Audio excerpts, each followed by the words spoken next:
Drilling fluids touch just about everything in the drilling process.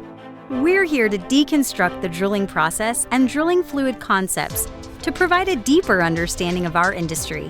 In each episode, we'll share information, talk to interesting people, and maybe share a few stories along the way. Welcome to the Flowline, a production of AES Drilling Fluids, brought to you by Matt Offenbacher and Justin Gauthier.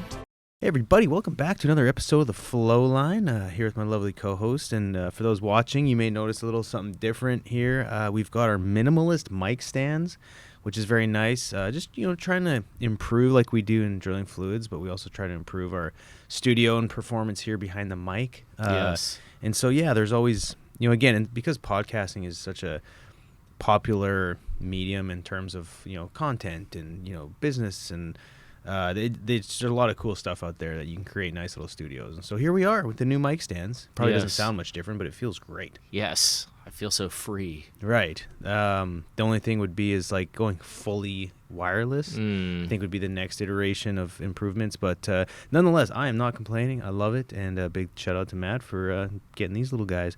Matt, what's the latest and greatest, man? Anything fun and exciting? I mean, I could always throw out the Astros question, and so that's a tough question to answer right now. Okay. They could be doing better, although I will say over the long weekend, went to the game, and with my 7-year-old and my 3-year-old, we sat in the 300 section, which was a great view of the train, and the train became the centerpiece where we made it through all 9 innings. Yeah. Because there were a couple of home runs hit in the game, and the train moves forward, and the kids loved that. And there were a lot of stolen bases, which my oldest thought was hilarious. Okay. So at least it was a pleasant Monday afternoon. Heck yeah.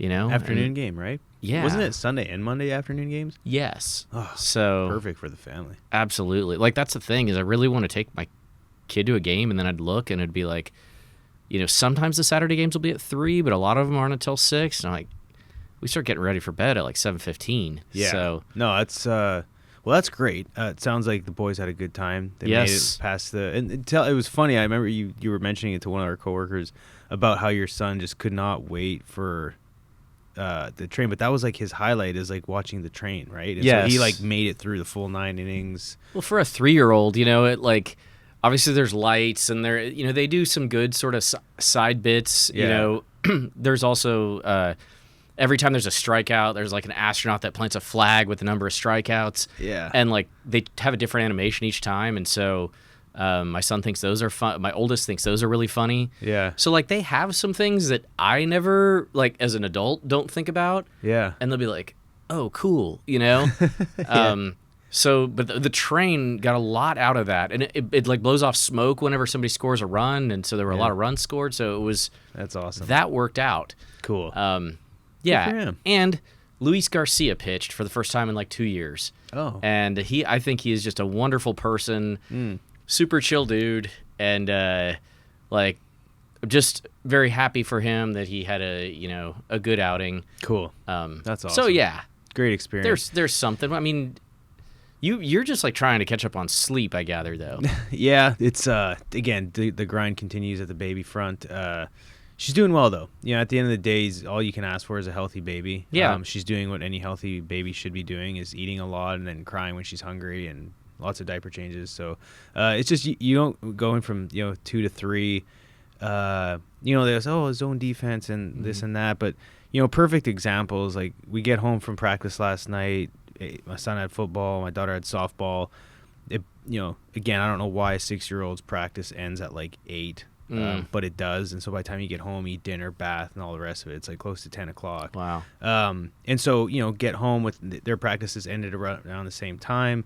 And then it's like normally to get home, it's like, okay, I tackle, maybe getting them bathed and like making sure they're getting ready for bed while my wife like kind of preps dinner and stuff. Well, we get home and, my wife goes directly to the couch and starts feeding the baby. And it's like, okay, guys, I need you to like do this, and hey, can you help with that? And so like I'm orchestrating the entire evening routine, and which is not bad. It's like much more time consuming. And so then, it's just like things drag on, and then they want to play and fight and then give me a hard time. And, it's just like, so it's trying to I guess, come to the grips of things are just not going to be as easy. Yeah. To like, as simple as let's get to bed, because mom is like tied down to feeding, and so dad's left doing it, and I'm scrambling trying to get dinner and stuff together, and so it's just things trying to adjust to that is a bit challenging, especially knowing like in my mind they're kids and they're very busy with athletics, and so I'm like they need their 10 to 12 hours of sleep, and like the later it gets the more anxious I get. I'm like, you guys, we need to get to bed, and because in my mind I'm like, well, they got practice tonight again, and then so like I get like kind of like wound up thinking like they're gonna not get good rest, and then their recovery, and then they're gonna be tired, and then school's gonna suffer, and then they're gonna get sick, like that's where my mind goes. So I'm always like trying to be conscious of just staying in order at home. But anyway, that was a long way of saying it's busy, but we're making it work, and eventually, like babies don't feed as often, and they can sit there and not have to be held for 20 hours a day. It all changes, but it's crazy. And I mean, I remember, my youngest is 3, and there's still just stuff where you're like, is it going to be like this forever? Right. And then you miss it after, So, yeah. Anyways, parenting stuff. Yeah. Yeah. But for those who don't have kids and who probably don't care, then hopefully you fast forwarded it till roughly 6 minutes where we actually start talking about drilling fluids. But I appreciate you asking. It's always fun to talk about it, and for those who've listened for a long time, you kind of know our lives and what we're doing on the home front. But nonetheless, Matt, let's dive in today. Good topic, and actually, I always close out each episode by saying the same thing, but I'm going to start off by saying, any of the listeners out there, if you could, please reach out and ask any questions with regards to drilling fluids, mud obviously, drilling operations, anything to do with just the mud world, maybe the drilling world. Some of the best episodes come from questions, and so this episode particularly came from someone reaching out to you on LinkedIn, I believe, or to us, and basically asked, what does it take to be successful in mud school? And so that'd be a good idea to answer the question, but then also kind of elaborate on, what mud school is like and what kind of your experience was with it and mine. And because I feel like everyone who went to mud school has a slightly different experience with a very similar outcome in a way. But anyway, it's a good question. And what do you think? We should dive in. Yeah, I think, and I mean, just think about the mindset of, you don't know, you're on the other side of it. I've never been through it. It's this common experience many of us have if we've worked in the field. Yeah. But like everything for being a mud engineer is ahead of me. And like how do I make sure I have a successful career? And like this first big rite of passage is mud school. But I think to kick this one off, I mean, so how long was your mud school? So it was 8 weeks, and mine was slightly different than a lot. Most of the folks that we work with went to mud school for, a major service provider, like, the Schlumberger or MI or Halliburton's or Baker's or, whoever else is out there. I actually went to the first FMI mud school, which, was put on by a gentleman. Many of the mud engineers out at AES did it with us at Richard Lantier when he was here. He taught mud school, and so it was the first kick of the can up in Grandview, Texas, and it was 8 weeks, which I think is short relative to some others.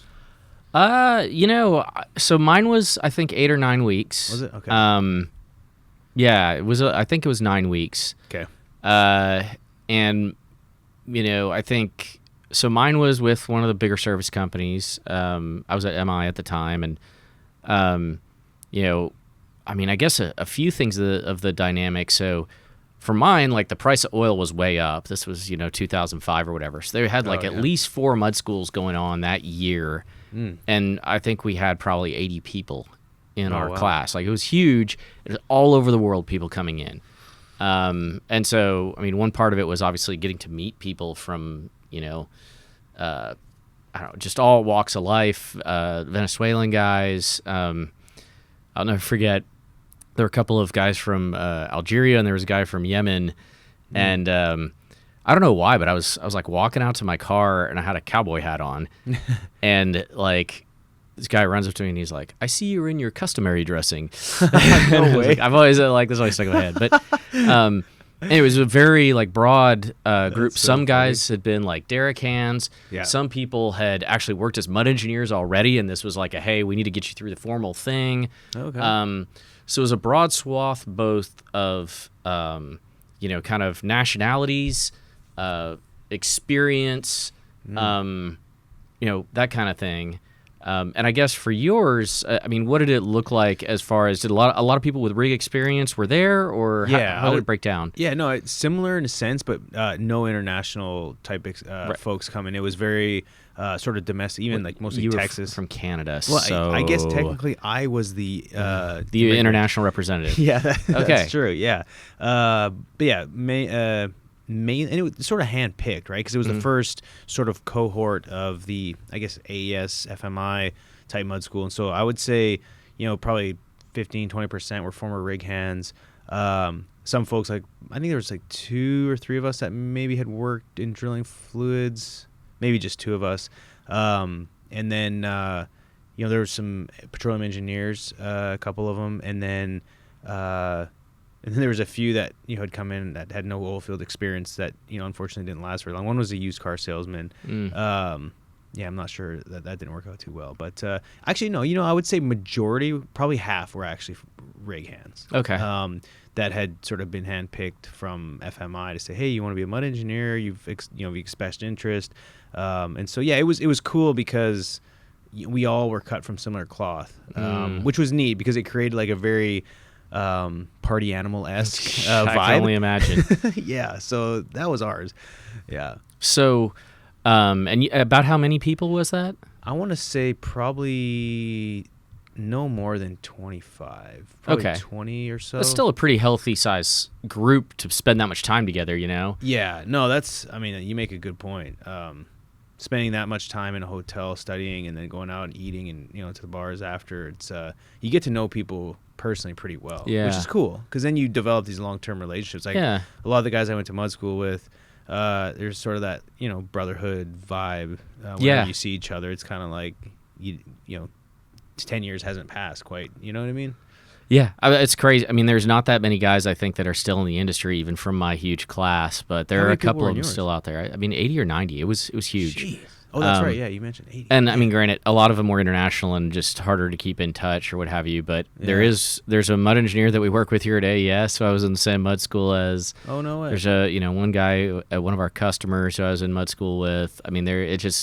It's kind of funny who sticks around, I guess, and where you end up with that. But what's your favorite memory from mud school? I don't know.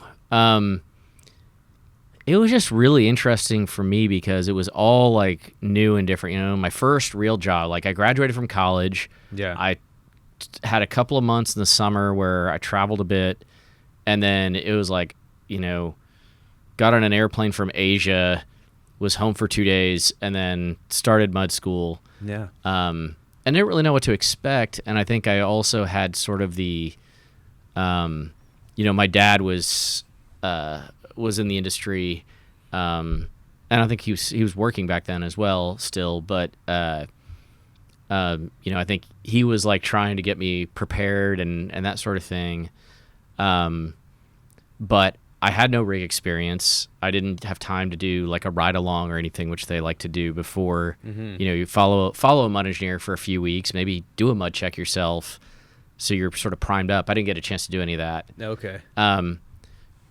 Basically, and so I think a lot of it I was just sort of like overwhelmed and trying to make sense of what to do and what comes next. Right. And so I remember being really jet lagged.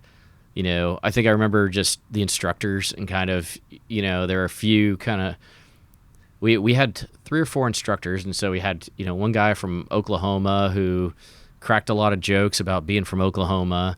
We had kind of a straight shooter. And then we had kind of a, he always wanted to say, well, it depends, and it was like, dude, no, just give me a yes or a no. Like I'm trying to, figure things out here. So I don't know if I have like some overarching memory. Those are sort of broad. Like, do you have a great, kind of story or? Yeah, so I have 6 distinct memories, 2 of which I will not disclose.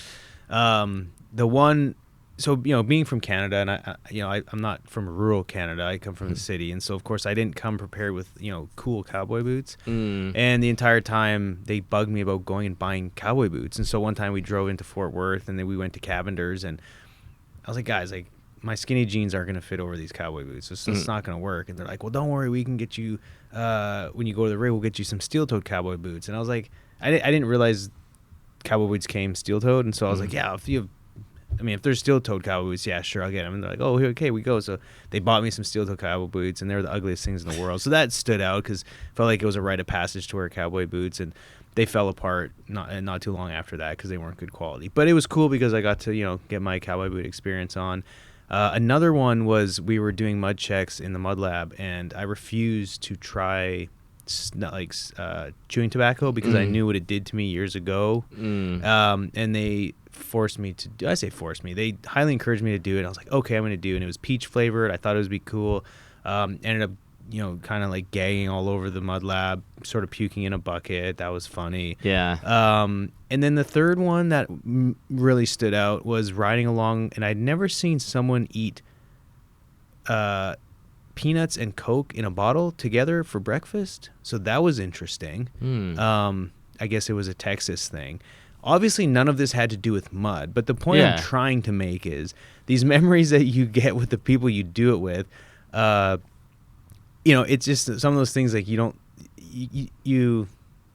kind of have to embrace. Yeah. It's just those quirky things. And I, in a way, somewhat being comical, but one of the memories that actually had to do with drilling fluids, which was pretty cool, is at the time we were working for a customer up in the Barnett, and they had kind of tasked the instructor to create a product, which then we were able to be part of. So the whole cohort was part of doing some experimental product development for an LCM that we were trying to design. It was a cross-link polymer, and I don't remember exactly what the outcome was, but we got to kind of see the life cycle of developing a product for a customer. Yeah. So aside from the other silly stuff that I mentioned, being able to do that was pretty cool, and then put our academic hats on that we were learning and apply it, and then actually go deploy it in the field.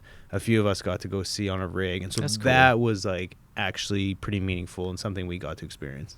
Yeah. No, that's, I think we'll get into the academic side of this here in just a second, but I think it goes without saying that you're starting mud school, you're with these people, you're sharing a common experience. It's a great time to build your network. Yeah. These are people you can keep in touch with, you can reach out to when you're having trouble or you feel like you're on your own.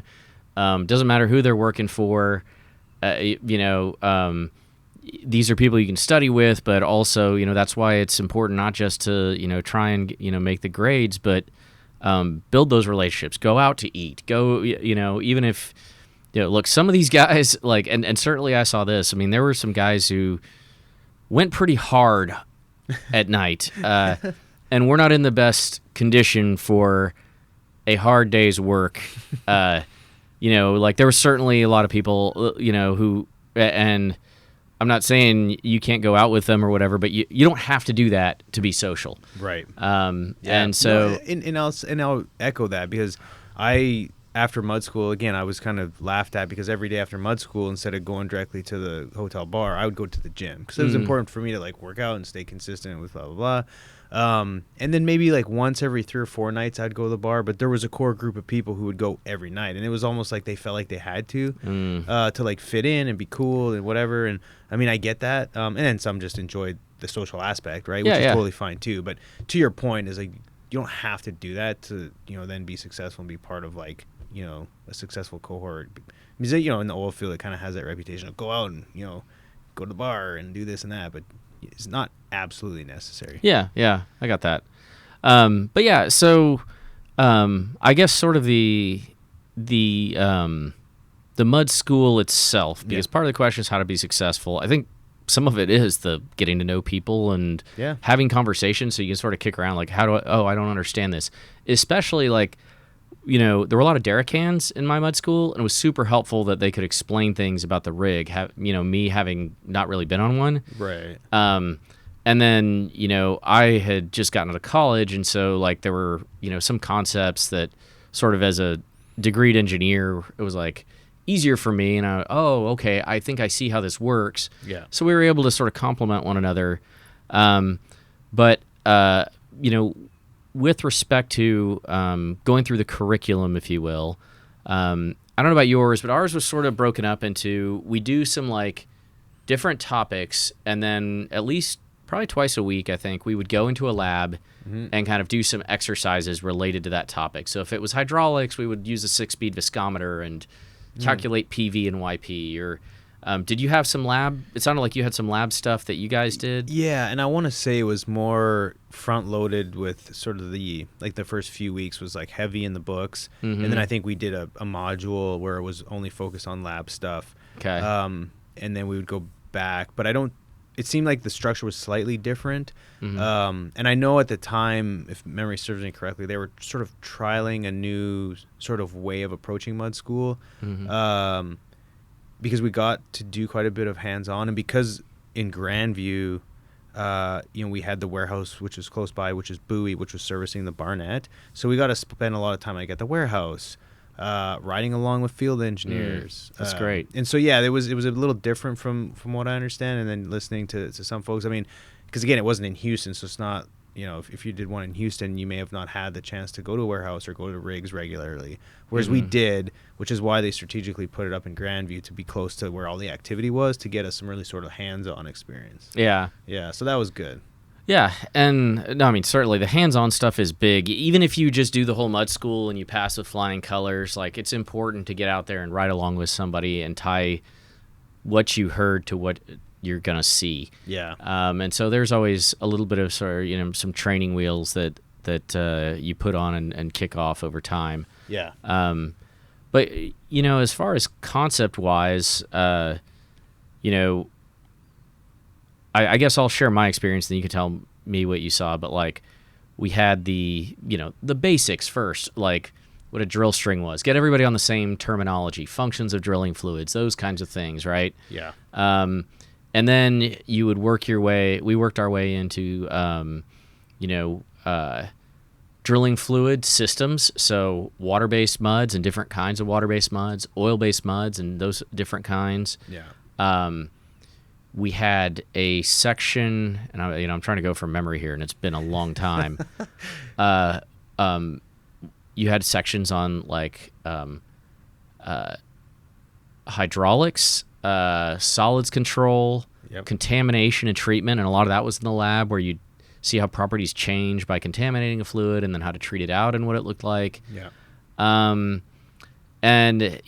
I would say that probably the hardest part for me was the math part, where it was all like pencil and paper with a calculator of solids calculations of annular velocities and hydrostatic pressures and that sort of thing. And I just got out of college, and like the last classes I'd taken that had math were calculus type. So like having a number as an answer was like, it can't be this simple. And I was actually talking to one of our coworkers who he's got a PhD in petroleum engineering, and he's like, yeah, I could barely add in mud school. Like he was like, the math was the hardest part. And it was just, but I think it was just trying to get the mindset of like the basics. But Yeah. What happens is doing it by hand really helps you think through like volume calculation, especially things that you need to do like on the fly. Yeah. You do it enough, it gets beaten into you. And so like mud school is good for that. Yeah. And then I guess we had to memorize a lot of the products and their functions. That was a big part too, just like flashcards of like, and these were trade name products along with generic. Yeah. So it was also like get sort of company knowledge. Yeah. But how does that sound like it may or may not parallel to some of the things you experienced? Yeah, actually very similar. Again, I think the curriculum was taken from like a traditional mud school, with the addition of a little bit more like warehouse and operations stuff that we got exposed to. But yeah, very similar. And I think, tying it back to the question we had is, how can you prepare or set yourself up for success? I know a lot of people who've gone through mud school, and then even going into the one that I did, sort of took it for, I guess they approached it with sort of a loose mindset in terms of like, it's mud school, like how hard could it be? I'm going to be and then they say, mud engineering is, but I think they took it lightly Mm-hmm. and didn't realize the actual workload that it was going to take to, depending on your goals. If you just wanted to go in and get the paper, then yeah, you probably could have slacked off and not really put, as much effort and still maybe pass, maybe not. Yeah. But like we had a gentleman recently go through mud school, and he didn't realize just the workload and the amount of studying and hours it took to actually succeed and do well. And so I would say, that's a long way of saying, I think having a mindset is like, you're not going into an 8-week socializing setting to where you might do a little bit of schoolwork. It's like you're going into grind for that 8 to 10 weeks, and you're not going to have much free time. The gentleman who went, he said, yeah, I thought I was going to have time to, do this and go out and hang out and maybe do some, play golf or like hang out. And it was like, I would literally get home from mud school, have a quick bite to eat, schoolwork till 10 o'clock at night, go to bed, wake up, do it all over again. And even on weekends, it was like not much free time. And so I think going in with the mindset of, get your head down, get in the books, and don't go there just to socialize and have a good time and go to the bar. Because if you do that, then there's a good chance that you're going to struggle, and the outcome may not be great. And so I think having that sort of approach is extremely important. Don't take it lightly, because it's pretty intense. Well, and I mean, I would add a couple of comments. One, I mean, we had people who, like, you could fail. Like, they could, after 3 weeks, just say, look, you're not getting good enough grade. We had a test every Friday. No, actually, you say that. And, we had a guy that never finished because he was struggling. And just the instructor said, look, I don't think this is for you. Yeah. So, like, it was basically an early on way to kind of determine who they thought could make it. Yeah. And then the other part of it now is, you can get through a mud school and everything, but, like, there's just, depending on where you're at and what time in the industry, like, there may not be a ton of jobs to go around, especially at entry level. Yeah. And so you want to stand out. And that means getting, how can you go to mud school if you're not already employed, or if you go and you want the best opportunity possible? It's to get the best grades. Like, that's, normally they recognize the person who got the highest average in the class. And, sometimes even these, like the mud school our company works through, like, we'll ask for recommendations. They'll say, hey, this person did really well and they don't have a job. And so, like, just understand it's also a way to separate yourself, that commitment.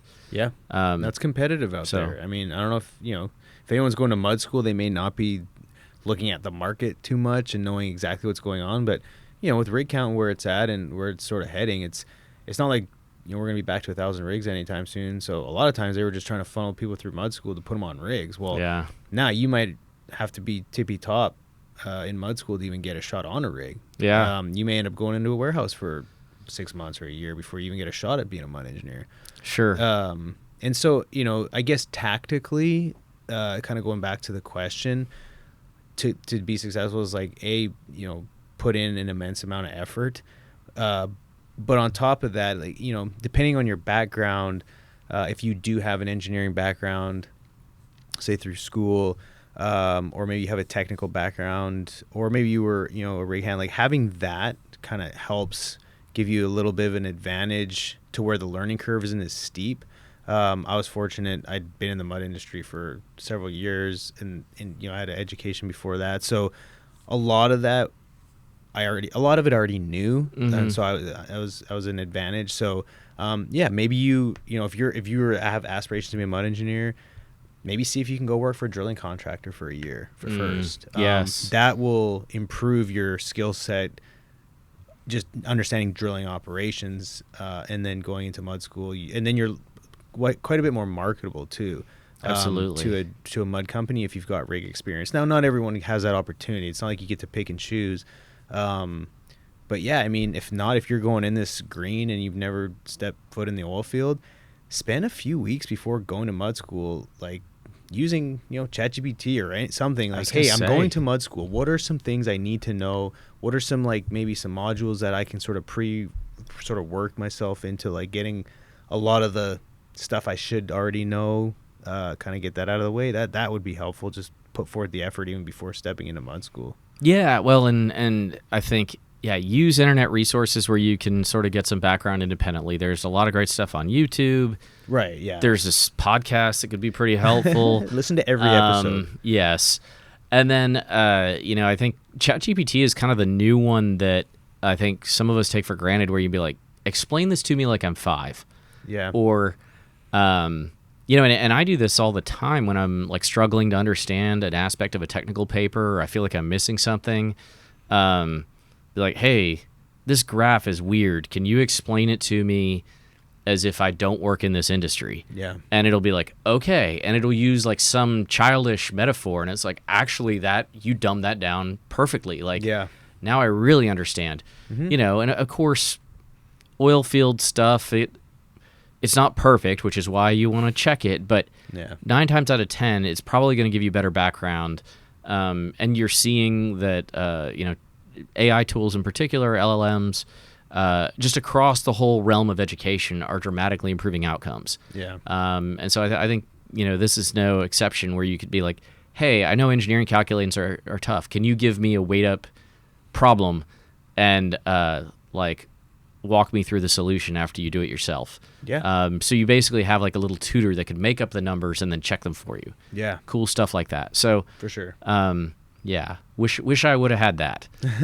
But you're stronger for it.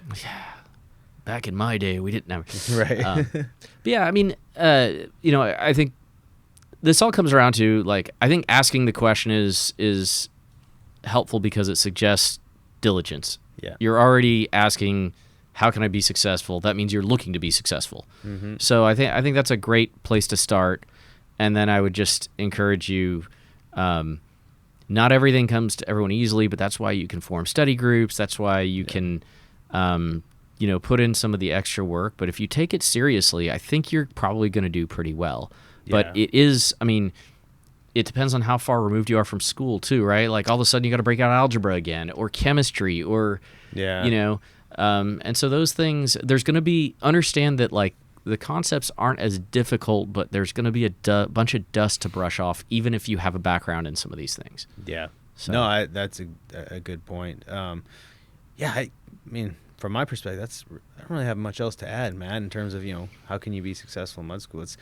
It goes back to the good old sort of cliche, is like what you put into it is what you'll get out of it. So if you go into it with like a winner's mindset and you want to succeed and be the best in your class, well, you're gonna have to put the time in and probably knock with a bar every night. So yeah, and I would just add, like, it's tough, but it's those rigors sort of prepare you. And the other thing is, a lot of them will take you through a dozen different kind of mud systems, and you just get sort of overwhelmed. And it's like, yes, you need to learn them for the sake of doing well on the test or whatever. But most areas, you're probably only going to run a couple. And you'll get really good at those with some hands-on experience. And so, like, don't get overwhelmed. You hear all this stuff, you're like, I got to know all this before to, like, be successful on a rig. It's like, no, you're getting everything out of a fire hose so that you could go to 15 different places and get started, where you're going to go to one place and you'll focus in and kind of hone your skills from there. Yeah. No, I'm glad you brought that up, because, if you were expected to memorize everything that you learned in med school in 8 weeks, I don't think anyone's brain's capable of doing that. That's so a lot. Yeah, that's a good. Yeah, have some realistic expectations of how much you're absorbing versus how much you can apply for the test to at least do well and then move on. But good question. Again, it's kind of fun to go back through memory lane. And if anyone out there has any thoughts, questions, or you want to share a funny story from mud school, because I think like mud school has more funny stories than you have serious stories. So, yeah, I hope so. Yeah, it can be definitely a fun time, especially when you're starting off in your oil field journey. But with that said, folks, please connect with us on LinkedIn if you have any questions, thoughts, ideas for a show. Ask Matt or I, or you can reach us at the Flowline podcast at aesfluids.com. Connect with us on YouTube. Check out the website. Until next time, be safe out there. Cheers. Take care. Thanks for listening. Please tune in next week for another exciting episode of the Flowline. And remember, may your returns always be full and your trips always smooth. Views expressed in this program belong to participants and not their employees. The program is for informational purposes only and cannot take the place of seeking professional advice. Copyright AES Drilling Fluids.